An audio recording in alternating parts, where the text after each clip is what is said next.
Olá, sejam bem-vindos ao podcast Futuro das Cidades. Eu sou Adriana Hansen e aqui conectamos pessoas para trazer conteúdos relevantes para a construção de cidades mais inteligentes, sustentáveis, resilientes e democráticas.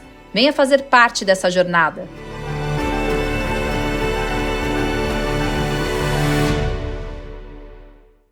Sejam muito bem-vindos a mais um episódio do podcast O Futuro das Cidades. Hoje falando com uma perspectiva do pensamento do resgate de áreas nos nossos ambientes urbanos, com alguém que não é arquiteto nem engenheiro civil propriamente dito, mas um grande empreendedor, Facundo Guerra. Obrigado. E é um prazer fazer esse podcast com você, Facundo, e queria agradecer aos nossos patrocinadores, Sebrae, 3M, Roca Tintas e Braston por apoiar esse projeto que tem esse brilhantismo hoje com você, Facundo. Mais uma vez, é uma honra estar aqui contigo. E me conta um pouquinho, é sempre muito difícil definir uma pessoa e ainda mais alguém plural como você, que navega por tantas áreas e tantos negócios. Quem é Facundo Guerra? Vamos lá, eu sou argentino, filho, neto e bisneto de comunistas. Eu falo isso porque define muito a maneira como eu consigo ver o mundo hoje. Eu vim da Argentina pequenininho, sou engenheiro de formação, fiz engenharia de alimentos. Depois eu fiz jornalismo na PUC, fiz mestrado e doutorado em ciência política na PUC também, porque eu quis me reconectar com as raízes familiares. Trabalhei em corporação durante muitos anos, até meus 30, quando eu fui demitido. E comecei a empreender. E estou empreendendo há 20 anos, sempre no campo do entretenimento noturno. Então eu já tive 30 negócios, bar, boate, cinema, espaço cultural, projetos como Farol Santander, Mirante 9 de Julho, Bar dos Arcos, onde estamos, Cine Joia, Blue Note, Riviera, Love Cabaré, enfim, já perdi a conta. Já Vegas, Lions, Yacht, Panam, o próprio Maxud Plaza. Então eu estou há 30 anos criando projetos e agora eu vou inaugurar um outro em agosto, que eu acredito que vai ser um dos últimos. Acho que eu sempre falo que vai ser um dos últimos, mas eu estou sentindo o fim se aproximar dessa fase da minha vida, sabe? Não estou muito mais a fim de montar projetos grandiosos. Eu estou trabalhando no máximo nível de complexidade e profissionalismo que eu já trabalhei na minha vida, na Formosa, que é aqui a 100 passos do Municipal. É o máximo nível que eu já trabalhei de técnico, intelectual, em tantos planos, é o nível mais... E complexidade até um dos níveis mais altos que eu já atingi de performance, assim, de projeto. Trabalhando com a equipe dos sonhos, com sócios dos sonhos. Então, eu acho que depois disso eu preciso me dedicar a outra coisa. Que ainda não descobri. Acho que dar aula, porque eu estudei para dar aula. Então, quero voltar a dar aula para empreendedores. Um doutor, não é? Estudou e se aprofundou em muitos assuntos. E professor, acho que é a profissão mais nobre que a gente tem. Sem dúvida. Eu tenho muita admiração pelos professores que mudaram a minha vida e por algumas vidas que eu também mudei por ser professor, porque eu fui professor antes de abrir meu primeiro negócio, eu sempre dei aula de maneira paralela, assim. Então, eu acho que os professores são acho que uma das profissões mais nobres que existe e, infelizmente, pouco valorizadas no país, né? Quem sabe um dia isso muda, né? Acho, oxalá. E, Facundo, me conta como que começou esse empreendedorismo, né? Você passou por uma transição de carreira, de certo modo, a partir do momento que você saiu de uma empresa e resolveu ir para uma atividade que envolve espaços de integração, de envolvimento de pessoas. E todos eles, apesar de diversos, eles têm algo muito comum que é um olhar seu, não brasileiro, mas que tem total brasilidade, não paulista, mas que conhece São Paulo como ninguém, de resgatar espaços que estão aí utilizados, subutilizados, abandonados. Como que tudo isso começou e como que você foi consolidando esse propósito no desenvolvimento dos seus negócios? Então, eu costumo dizer que eu sou mais brasileiro que os outros brasileiros que eu conheço porque eu me naturalizei. Então, não foi que eu nasci aqui circunstancialmente. Eu corri atrás da minha nacionalidade, da minha brasilidade. Então, existia um ato ativo, teve um agenciamento para me transformar num brasileiro E às vezes também você precisa, como a minha raiz não é brasileira, mas eu vim da Argentina, pelo contraponto até você consegue entender melhor o país onde você está. Então, e paulistano sempre, porque eu não sou brasileiro arquetípico, sabe? Eu não sou fascinado por carnaval, pelo samba, pelo futebol. Eu não tenho isso dentro de mim, até por conta de matriz, da onde eu nasci. Mas eu amo as pessoas desse país, né? É o país que me acolheu e é o meu país de opção, assim. Então, ser paulistano para mim é mais importante do que ser brasileiro. Porque o próprio São Paulo é um mundo, né? São Paulo é um país dentro de um outro país chamado Brasil. Então, quando eu vim do Brasil para o Brasil, eu morava na Santa Cecília, que é um bairro muito próximo aqui da região central, que naquela época, quando eu vim, era um bairro de classe média mais baixa. Hoje é um bairro que já foi bastante transformado pelo entretenimento, pela restauração, né? Hoje tem um monte de restaurantes e bares interessantes aparecendo na Santa Cecília, mas na época que eu vi era um bairro de pessoas que prestavam serviço para as pessoas mais ricas em Higienópolis. E eu também tinha morado na Barra Funda um tempo, que eram bairros mais empobrecidos. Eu venho de uma família de classe média baixa. E aí teve uma época de muita recessão na década de 90 que minha mãe perdeu o emprego. Minha mãe era secretária. E ela saía vendendo empanada na rua. Então, tanto o meu avô quanto minha mãe eram vendedores ambulantes. Meu avô faleceu, meu avô morreu com 90 anos vendendo bala de coco na rua, em praças, enfim. Ele vendia bala de coco, pegava seu cestinho de vime e ia vender bala de coco. E minha mãe vendia empanada, e vende empanada até hoje. E minha tia vende pano de prato na rua, no Rio de Janeiro. Então a gente vem de uma família de comerciantes de rua. E naquela época, com a minha mãe, como o isopor para levar água, refrigerante era muito pesado, e eu sou o filho mais velho, eu ia com ela, caminhando aqui pelo centro para, enfim, e eu morria de vergonha, porque estudava em colégios de elite, né, com bolsa, e eu morria de vergonha e morria de medo dos meus coleguinhas me verem na rua, e aí eu sofri bullying na escola. Então esse centro velho aqui, o centro velho e o centro novo, eles ficaram impregnados em mim. Eu sou parte desse território, eu me confundo com esse território, onde estão todas as minhas memórias afetivas, os meus medos. Eu cresci aqui, eu nem conheço outros bairros. Você me fala, Vila Madalena, eu devo ter ido para Vila Madalena 10 vezes na minha vida. O Itaim, devo ter ido 3 vezes. A Zona Norte, a Zona Sul, São Paulo é imensa. Mas o meu país é aqui, são esses bairros centrais, né? O próprio Centro Velho, Santa Cecília, Vila Buarque, Campos Elíseos, Barra Funda. Esse é o meu território, então eu não consigo nem me pensar fora desse território. Esse aqui é meu micromundo, eu conheço cada rua, cada viela, cada dobra, eu sei onde que vende do Orives, onde eu mando fazer minhas pecinhas, quando o dente da minha filha cai, eu vou e faço um colarzinho. Eu sei quem é Orives, eu sei onde que estão os restaurantes, eu sei onde estão as costureiras, eu sei onde está tudo aqui. E o centro, ele é autossuficiente, né? Você consegue tudo no centro. Então, todos esses lugares que eu abri ao longo dos anos, eles eram centrais porque eles não poderiam ser em outros lugares. Eu estou sempre me perguntando, assim, quando eu era muito moleque, eu sofria muito bullying na escola por ser argentino, especialmente por conta dessa rivalidade Brasil-Argentina, né? Como eu comentei. Então eu queria ser brasileiro e eu usava tipo, roupa verde e amarela. Aí eu era mais zoado ainda por estar usando roupa verde e amarela, porque, enfim, me esforçava para ser brasileiro. E não me deixavam. Aí um belo dia eu comecei, e aí a identidade arquetípica do brasileiro, né, o futebol, a Fórmula 1, o carro, os esportes, o samba, tudo isso, de alguma forma, eu comecei a rejeitar, porque não me deixavam ter. Mas a identidade do paulistano, ela penetrou. Porque sem uma identidade você não se vê no mundo, né? Eu ficava desterrado, não era brasileiro, não era argentino, mas era paulistano. Tinha saído da Argentina há muito tempo, então eu já não conseguia mais me ver como argentino. Brasileiro não me deixavam ser, mas ninguém estava olhando para a identidade de paulistano. E aí esses cinemas, esses centros culturais, esses espaços todos, eles começaram a entrar de alguma forma no meu inconsciente. Então, todas as vezes que eu encontrava um lugar que tinha sido abandonado, que estava abandonado há muitos anos, eu tentava fazer uma mesa branca com esse lugar para tentar entender como que ele podia voltar à vida.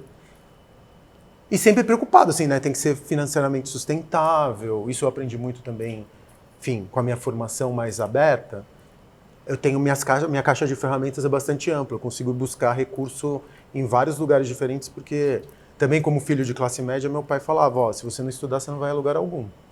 Então eu sempre tive o estudo como uma ferramenta de escapar da condição de classe média baixa, da condição de austeridade, sabe? De aquela condição de falta, a condição de aridez, assim, que quem é de classe média sabe, baixa sabe disso. Você não é tão pobre, porque você sempre no Brasil vai encontrar gente mais pobre do que você, mas você sabe o que é bom e você fica desejando o que tem mais pra frente. E você sabe qual que é o valor da conquista também, né? Eu sei exatamente qual que é o valor da conquista. Então, e por um outro lado eu acho ótimo, porque também, hoje em dia, minha filha nasceu numa condição muito diferente da minha. Minha filha nasceu numa posição de privilégio absoluto. E a gente tem essa discussão de entender que dinheiro não te faz. Dinheiro qualquer traficante tem. Qualquer um que andar pelo lado escuro da rua consegue dinheiro. A gente conseguiu dinheiro, mas com muito orgulho daquilo que a gente faz, entendeu? Sem pisar na carcaça do outro, sem se achar melhor do que o coleguinha, entendendo que a gente está a serviço de um projeto, entendendo que a gente tem esse privilégio, que esse privilégio ele precisa ser compartilhado, ele precisa ser, de alguma forma, ajudar teu irmão ou tua irmã a sair da condição onde eles se encontram. Então é importante eu ter também nascido nessas condições e dentro de uma família comunista, que por vários momentos foi chato, porque é como você nascer numa família de Amish ou de evangélicos super ortodoxos, mas por um outro lado me deu uma consciência de que minha felicidade ela não é independente do outro. Eu tô condicionado sempre à minha comunidade, à minha cidade e tudo mais. Isso deixa o projeto mais rico também. E toda essa sua fala me traz para 2 pontos. Primeiro que eu ouvi vários podcasts seus antes de vir aqui, para conseguir falar, poxa, o que eu vou perguntar para o Facundo? Né? É uma responsabilidade isso. Imagina. Com um empreendedor tão reconhecido. E teve uma fala sua que me marcou muito, né? Enquanto engenheira ambiental, mas que trabalha com engenharia civil, e que isso me traz uma ponte também à parte social de toda a sua carreira, né? Porque você faz empreendimentos, mas você também tem uma questão de trazer as pessoas em vulnerabilidade que a gente estava conversando. Mas você trouxe a seguinte fala, você falou assim, na cidade os prédios são como árvores e as pessoas se comportam como a água. Na hora que a gente não tem a fluidez da água, indo para as raízes dessas árvores, elas morrem. Eu falei isso? Você falou isso. E eu achei de uma profundidade. Eu nunca ouvi um podcast meu. Eu nunca vi um programa meu. Então, e eu tenho uma você memória tem que escutar, horrorosa. viu? Então eu juro por Deus que eu não me lembro. Olha, de ter falado porque isso. foi incrível, porque ela faz uma ponte fantástica entre a necessidade da gente ter as pessoas usando os espaços e os seus negócios, eles propiciam isso, né? Esse resgate das pessoas e de uma forma muito plural, porque você fez empreendimentos, negócios que atraem as diferentes culturas e pluralidades que a gente tem na cidade de São Paulo, né? Então, espaços na Liberdade, espaços aqui, mas que unem tribos, né? E fazem com que isso tenha a cara paulistana, que é essa cara dessa mistura de tudo, né? De culturas, de comportamentos, de diversidade. E traz também toda a questão desse acolhimento das pessoas vulneráveis enquanto pessoas que compõem o seu negócio, né? Que te ajudam a fazer com que você alcance esse sucesso que é tão relevante numa indústria, num setor que é tão difícil, desafiador, né? Mas você sabe que eu sou um arquiteto frustrado, porque também filho de classe média baixa, quando eu falei que eu queria fazer arquitetura, na minha geração, o arquiteto ou era gay ou ia ser pobre. E meu pai, eu tenho um histórico de um tio que era arquiteto e que empobreceu e foi morar na Rocinha, foi no Rio de Janeiro. Ele foi muito rico, perdeu tudo e foi morar na favela, na comunidade, né? Porque a Rocinha já é quase uma cidade. E a gente tinha esse trauma. E eu falei pro meu pai um dia, eu quero ser arquiteto. Ele falou, não, você vai ser engenheiro porque arquiteto você vai morrer de fome. E eu demorei muitos, e eu admiro muitos arquitetos, e eu demorei muitos e muitos anos para entender que a arquitetura, por si só, ela não vale nada. Ela só vale enquanto ela está à função dos humanos que ocupam aquele espaço. Então a arquitetura é envelope de gente, assim. É muito lindo quando você vai desenhar um espaço e, por exemplo, esses balcões onde a gente está, eles estão aqui por uma razão, porque pessoas diferentes sentam nesses balcões. Não é diferente de você pegar e alugar uma mesinha, falar, De 4 essa mesinha, pessoas, ou de casal ali que fica não trocando. chega perto da minha mesa, essa mesa é minha, ninguém se aproxima. Aqui eu permito que as interações aconteçam.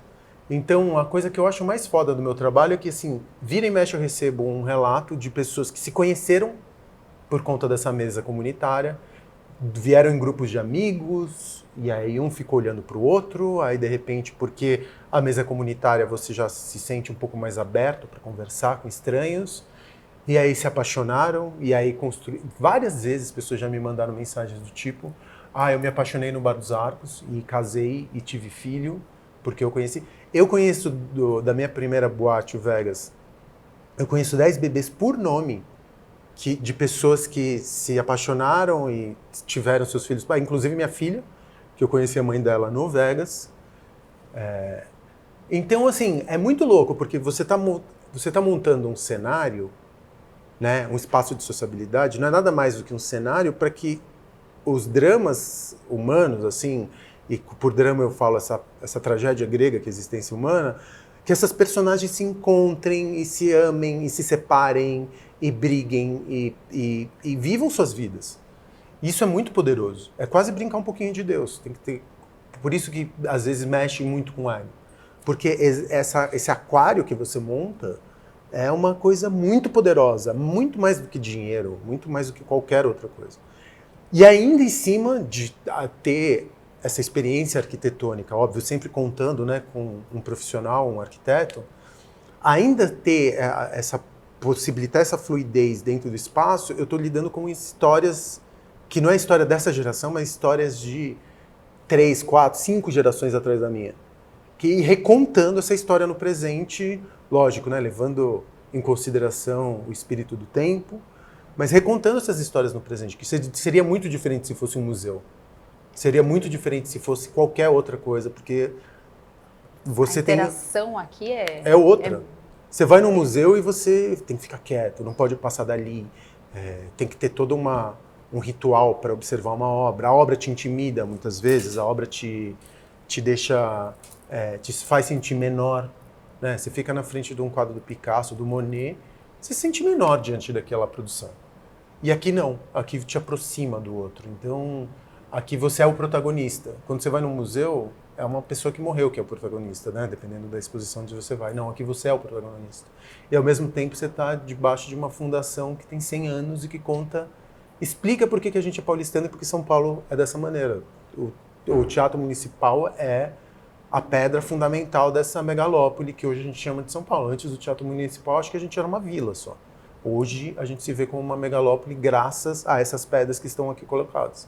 Então eu acho isso muito foda, muito, muito bonito. E muita sorte minha poder trabalhar com isso. É uma experiência, eu diria, única, né? E que você vem ampliando para outros tipos de empreendimento. Eu estava ouvindo um pouco sobre o altar, que eu acho que é um negócio que surgiu, na realidade, a partir de uma outra vivência sua, né? Da pandemia, pelo que eu foi antes da pandemia antes da pandemia. Mas coincidiu com a pandemia, assim, a gente abriu a casa, bateu a pandemia. Foi muito louco, assim, foi uma sincronicidade. E que é um negócio super diferente, né? No Legado das Águas, né? Que é um ambiente também muito especial, que daí hoje vai para uma conexão com natureza. Me conta por que surgiu isso, como surgiu isso. Eu sou um empreendedor e, portanto, um homem de negócios, mas eu sempre tive muita admiração pelos artistas. Eu, como não sou uma pessoa que eu nunca me vi como uma pessoa criativa e como um artista, eu monto palco para que esses artistas... Eu estou sempre a serviço de um artista, porque eu tenho admiração demais. Um artista é quase uma sentença, né? É sentença. Se é um artista, você foi sentenciado. poucos deles vão sobreviver Sim. mas também não tem escolha. Para um artista definitivo, um artista de verdade, ele não tem escolha. É o que é. Porque ele foi tocado por alguma coisa que a gente não consegue nem dar nome. Então, mais uma coisa, um processo do artista de verdade que eu trago para mim é você se exprimir dentro de um suporte que você escolheu. Então tem gente que faz teatro, dança, enfim, cada um tem o seu suporte. E o meu suporte é preencher, não a arquitetura, mas preencher essa arquitetura. O suporte do arquiteto é o prédio. O meu suporte é o preenchimento, o recheio desse prédio. E articulando para que criando uma razão para que essas pessoas entrem dentro desses espaços novamente. Mas sou sempre eu. Não tem nenhum projeto meu que não seja muito meu de verdade, assim, que não seja algo que eu bote o nome da minha filha no cardápio, que eu fiz para mim e que se dane o resto. Eu não estou aí preocupado assim, tem público-alvo. Não, estou fazendo para mim. Óbvio que eu tenho a esperança de tocar outras pessoas e que, com sorte, eu consigo trazer outras pessoas para dentro. Mas eu não parto desse pressuposto. Eu parto que é para mim. E, com sorte, eu consigo tocar mais pessoas. No azar, eu vou ficar com um elefante branco de alguns milhões de reais de playground. E o altar foi um pouco disso, porque eu sempre tive essa noia do apocalipse. Eu não sei porque se eu fiz um pouco, se eu fiz porque eu fiz ciência política, porque eu sou consciente também com as mudanças climáticas. Eu não acho que a gente está vivendo um tempo que você pode ficar confortável achando que as coisas vão permanecer da maneira como elas estão definidas. E eu tenho uma filha. Então a minha noia, e eu confesso isso com uma certa vergonha, é ter um plano Z. Eu preciso ter um plano para me preparar caso eu fico fazendo esse exercício. Tá, se isso der errado, eu vou por esse caminho. Se isso der errado, eu vou por esse caminho. Mas e se tudo mais falhar, eu vou para onde? E o altar é esse projeto de se tudo mais falhar. Aí eu quis criar uma casa que fosse absolutamente sustentável, autossustentável, que ela não dependesse de rede elétrica, que ela não dependesse de água, luz, esgoto, nada disso. E como uma prova de conceito, eu resolvi fazer ela flutuante, eu e o Rodrigo, né, que é meu sócio no projeto. A gente resolveu botar ela em cima de uma balsa. A gente tem casos de casas flutuantes por exemplo, na Holanda é muito comum, na Inglaterra. Mas a gente não tinha nem legislação para fazer isso aqui no Brasil. Então eu montei uma experiência, uma casa que fosse autocontida, pequena, para um final de semana, que você não tivesse tanta necessidade de espaço. Mas eu falei assim, eu vou fazer uma experiência radical de isolamento e de conexão. E aí veio a experiência do altar. E aí a gente montou o espaço. Eu não tinha nem feito para colocar no Airbnb, nem para ser um negócio. Eu estava dividindo os finais de semana com o Rodrigo, que era meu sócio. Só que um belo dia a gente esqueceu de... Aí ele falou, vamos botar no Airbnb, porque aí quando a gente não for no final de semana, a gente aluga. E a gente esqueceu de marcar os finais de semana em que a gente iria. Daí lascou, porque tá ocupada até daqui 3 anos tem já reserva. Tem muita gente já que fez reserva. Eu mesmo consegui na casa 3 vezes. Aí eu falei, quer saber de uma coisa? Acho que é um negócio. Vamos fazer um negócio a partir disso? E aí virou um negócio. E tá ali. Vocês vão expandir esse projeto? A gente vai expandindo aos poucos, assim. Também não é o nosso negócio principal, é um negócio lateral de todo mundo. Então a gente faz no nosso tempo, assim. Eu não tenho nenhuma pretensão. Eu não tenho pretensão de ser maior em nada. Eu não tenho pretensão de ser o super mega empresário, conquistar o mundo, nada disso. Eu gosto de fazer as coisas pequenas. Acho muita beleza no pequeno, sabe? Ser pequeno por projeto, ser pequeno por design, assim. Fazer as coisas porque pequeno tá ótimo. Eu tô super satisfeito com a minha vida. Assim, eu gosto das coisas pequenas. Eu tenho dinheiro suficiente para poder viajar 2 vezes ao ano, plano de saúde, escola particular para minha filha. Não preciso de nenhuma excentricidade, tipo carro importado, cobertura. Nem gosto de ter tanta coisa assim para ter que gerenciar. Casa na praia, condomínio na Baronesa, nada disso.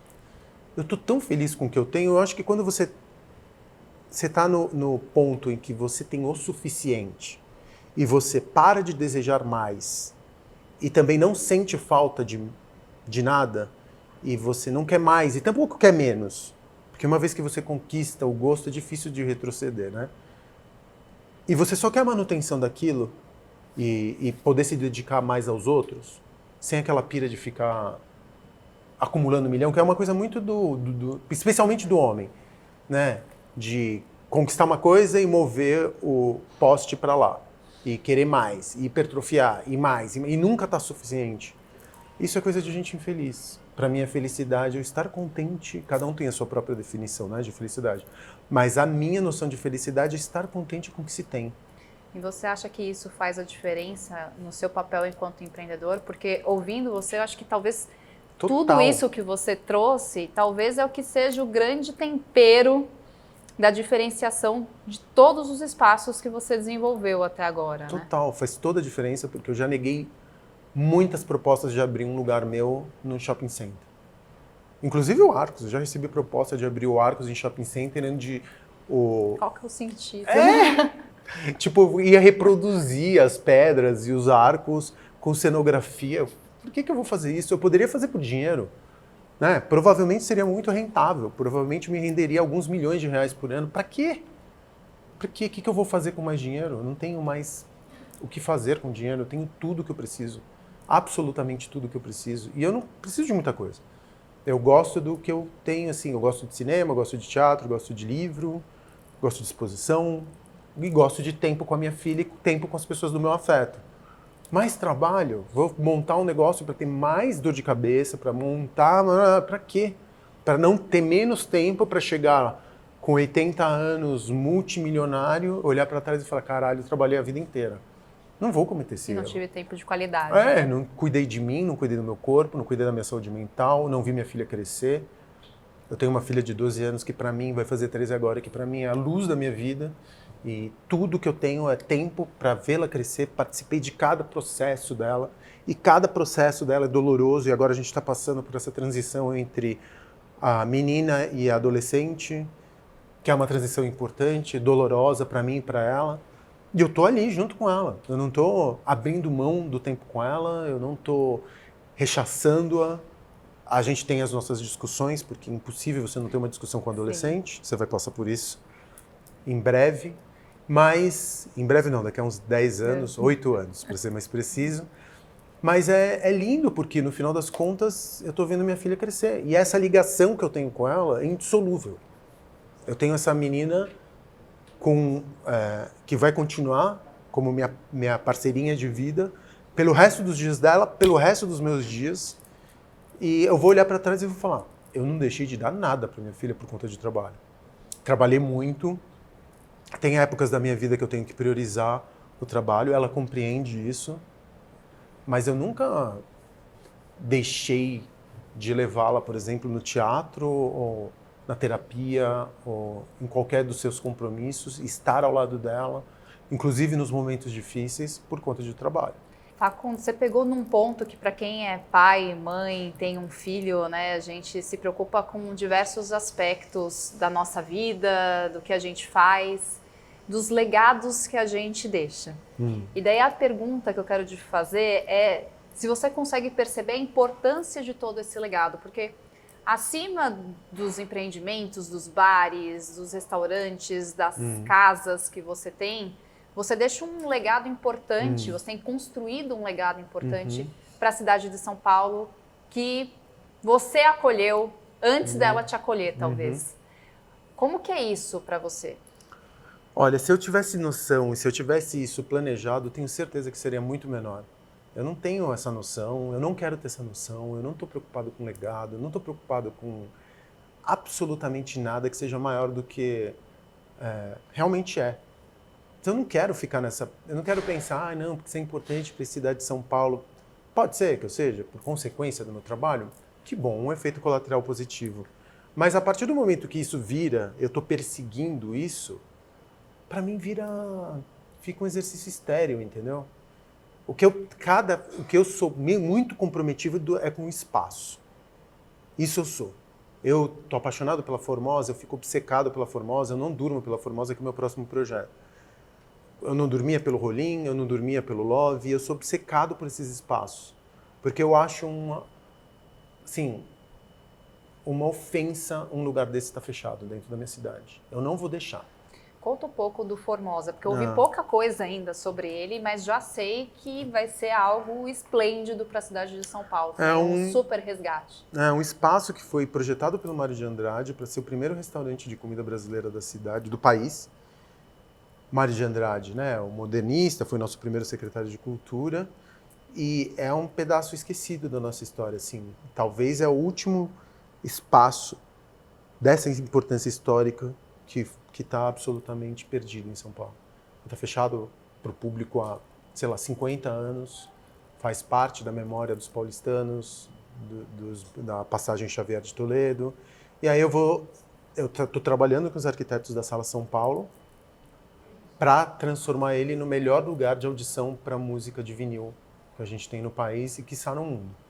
Então a gente está trabalhando com gente assim, os melhores arquitetos, os melhores engenheiros de acústica, os melhores engenheiros de sonorização, para a gente ouvir música em vinil de uma maneira, colocar a mesma qualidade que você tem para música de orquestra, né? Por exemplo, numa Sala São Paulo, num Teatro Cultura Artística, ou até mesmo aqui no Municipal, você tem numa sala para audição de vinil, colocar o vinil como se ele fosse um artista. Então é exatamente isso que eu estou fazendo, uma sala, como se o vinil fosse o artista que sobe no palco de uma casa de show. E eu quero cuidar dessa casa de show para que essa música que foi registrada no vinil, ela brilhe de uma maneira que poucas vezes as pessoas conseguiriam ouvir aquilo. Equipamento de sonorização e acústica é muito caro.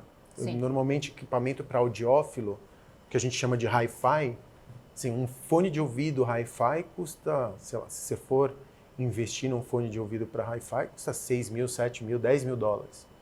E para isso você tem que ter todo um sistema de som que seja hi-fi.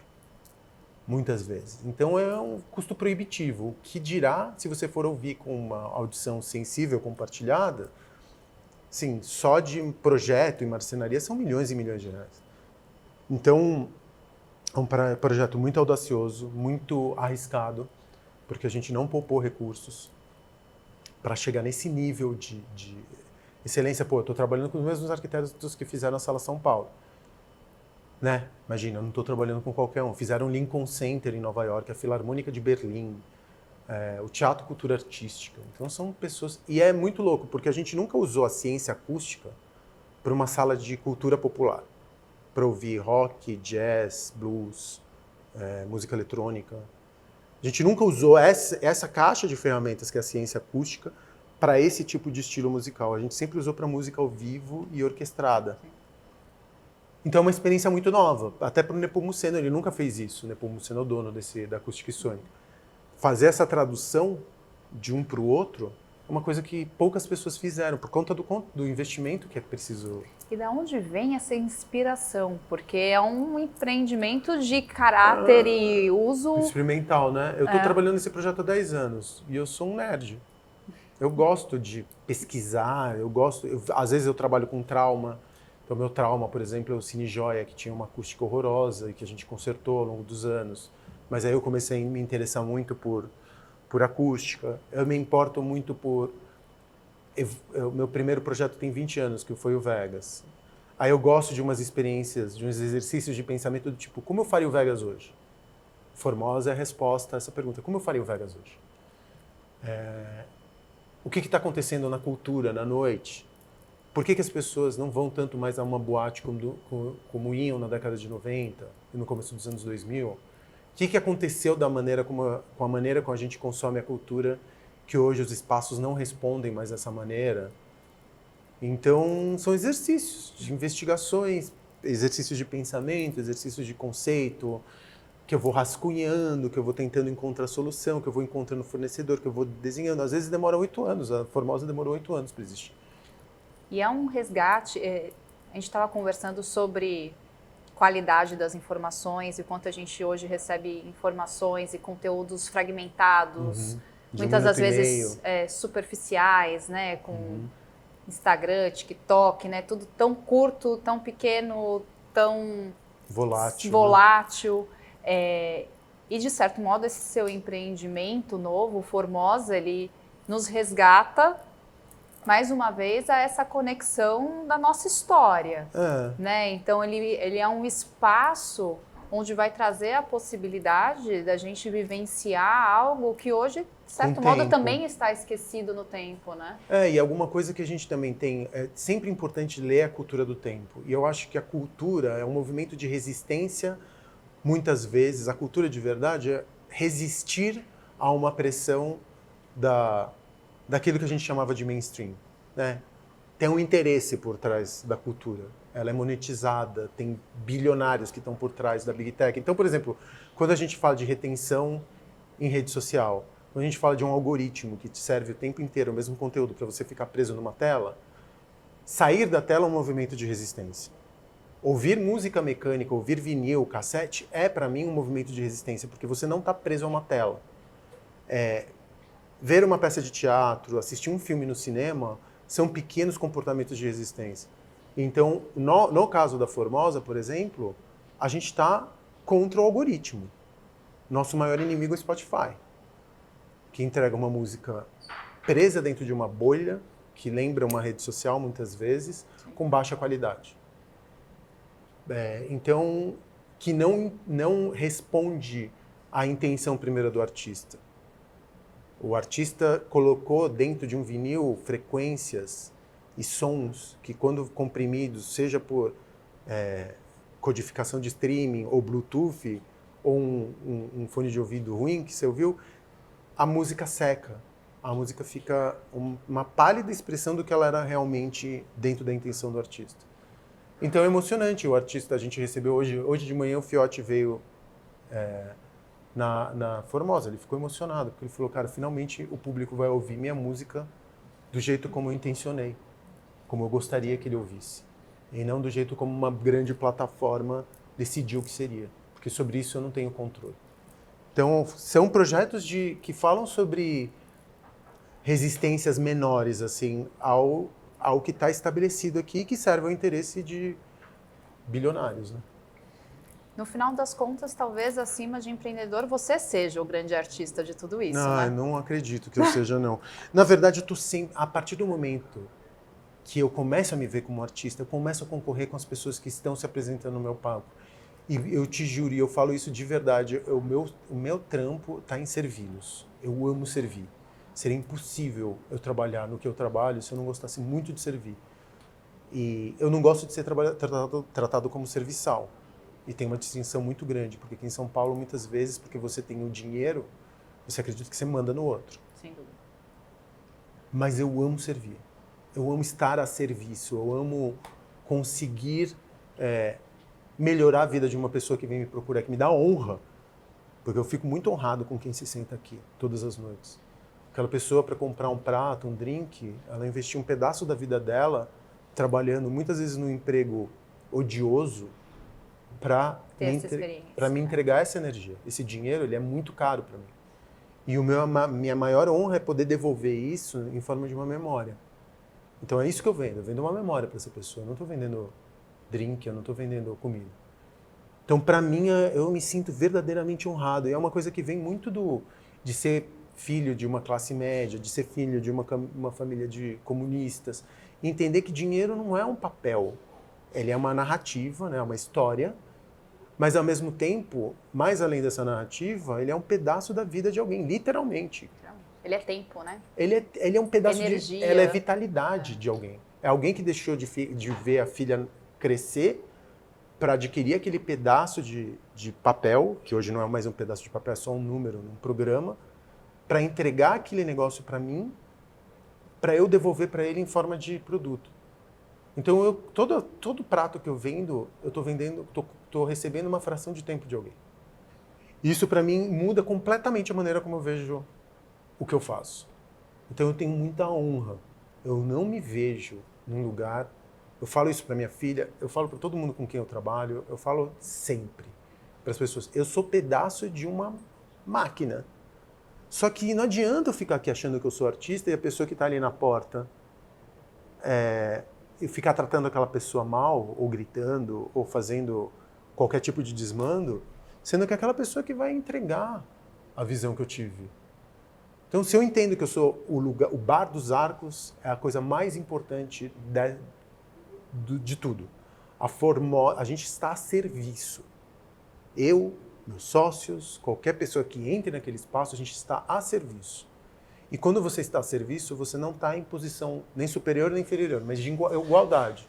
Eu me vejo como consumidor que senta aqui. Aliás, eu gosto de ser tratado quando eu venho para cá, obviamente que eu não gosto de pegar 3 horas de fila. Eu não pego 3 horas de fila quando eu venho no Arcos. Mas eu peço para montarem um espacinho para mim ali no balcão, perto da boqueta da cozinha, que é para não atrapalhar ninguém e para não roubar nenhuma mesa de cliente. Não é que eu sou humildezinho, ai, que fofinho, que altruísta, nossa, que esquerdomacho lindo. É porque é isso, eu tenho muito respeito pelas pessoas que têm isso, me foi dado de berço. Isso você não consegue escapar. Isso foi meu pai, foi meu avô, foi meu bisa. Faz parte da essência. É parte de quem eu sou. Não é que eu sou bonzinho, nem acredito nisso. Entendeu? E eu estou também a serviço do capitalismo, porque uma vez que você está trabalhando desse jeito, com diversidade, com respeito, com ética, isso gera dinheiro. Então tem até um efeito positivo. Pô, eu ainda consigo ficar rico fazendo o que eu fiz. Então é isso, eu estou muito a serviço e eu quero continuar a serviço. É um processo frutífero que traz benefícios para diversas pontas, né? Para quem frequenta, para quem trabalha, para a cidade. Facundo, eu poderia ficar aqui horas, mas eu sei que você também tem compromisso.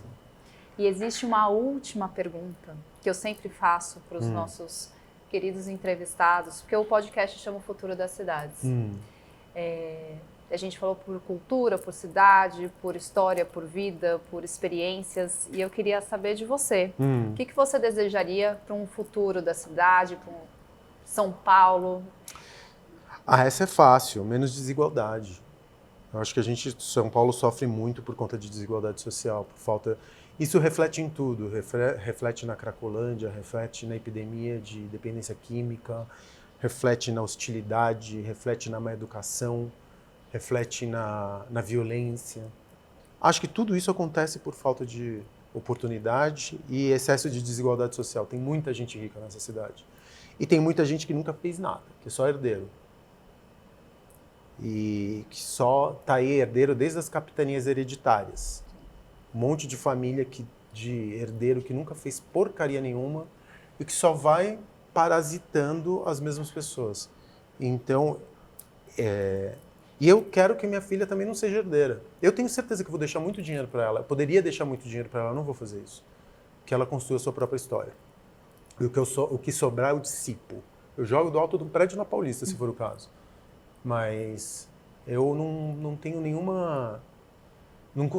Não desejo mais nada para essa cidade, senão redução de desigualdade social. Que a gente não tenha prédio, um apartamento, que outro dia eu vi aqui rolando no Instagram, um apartamento na Vila Nova Conceição que custava 70 milhões de reais, por um lado, e gente que... sai aqui na rua. Não tem onde dormir. Não tem onde dormir. Não pode acontecer isso. Para mim é ofensivo você viver numa cidade onde você tem medo de ser assaltado, você tem medo de roubarem seu celular, você tem medo do próximo, você invisibiliza o outro, porque a gente normalizou a cobertura de 70 milhas e a pessoa morando na rua. Eu não consigo entender, de verdade. A gente ficou frio, né? A gente não enxerga, se anestesiou. Mas sem anestesia, ficaria impossível. Eu só consigo viver em São Paulo porque eu moro na Paulista, na Avenida Paulista. Então eu só consigo, em alguma medida, viver nessa São Paulo porque eu me ceguei, porque eu me anestesiei. E é triste. É triste você perceber que você tem que se anestesiar para conseguir viver em São Paulo.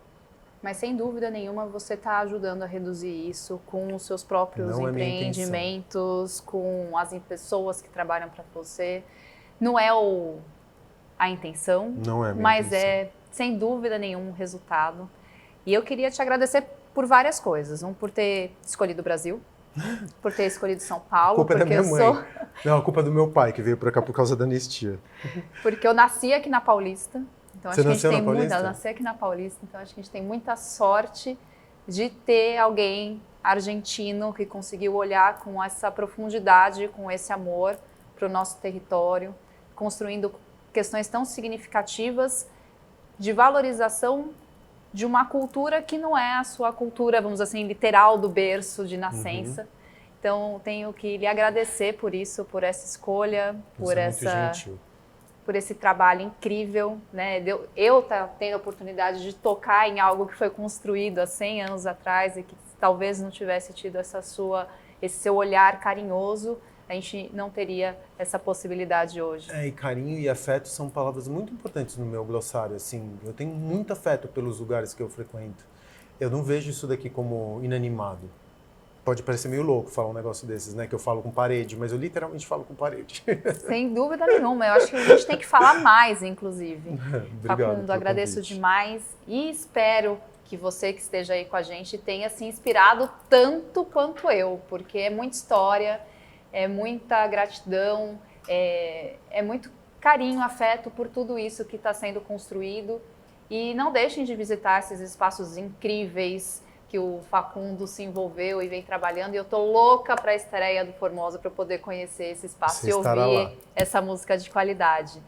Sigam a gente nas nossas redes sociais, no Instagram, no TikTok, porque a gente também faz recortes especiais desse conteúdo para vocês lá, no YouTube e no Spotify. Comente, siga, compartilhe e ajude esse projeto a crescer. E para você, qual é o futuro das cidades?